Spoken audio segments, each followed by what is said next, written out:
brought to you by CFU, the power of service. Last week, we gave you an update on the UNI women's cross-country team. You can see that on our Panther Sports Talk social media accounts, including YouTube.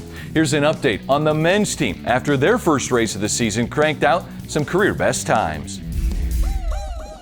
Senior Caleb Shumaker was UNI's top runner at the 2023 MVC Championships, and he's back for one last year with fellow senior Brady Griebel. So it's finally Caleb's senior year, which, I'm super sad about that. He came in right away and he's really led this team from the start, which is super impressive. He had to really step it up freshman year, take on that leadership role, and it's just been awesome to see him work for a few years before he really saw any success, and I just couldn't be more grateful to have someone like that leading our team. We still are really young.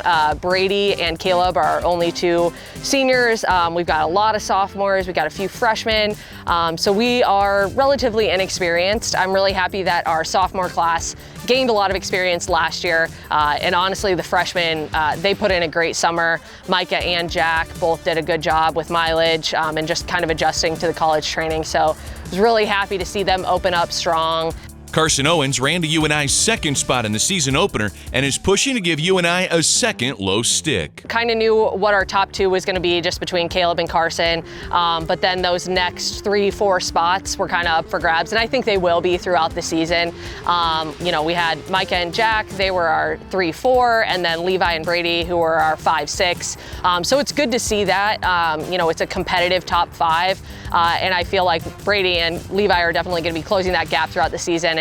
The Panthers host the MVC Championships Friday, November 1st, and they're hoping the individual goals from everyone lead to a stellar team result. Not that we necessarily talk about records too often, but I know Caleb and Carson are both shooting for that school record in the 8K. And how I look at that is if they're doing that, they're all conference and cross. And that's how we're going to have a good team at the conference level. We're going to have at least one, if not two guys in that all conference range. And we're just going to have a tight spread between our 1 and our 5 to be able to perform well.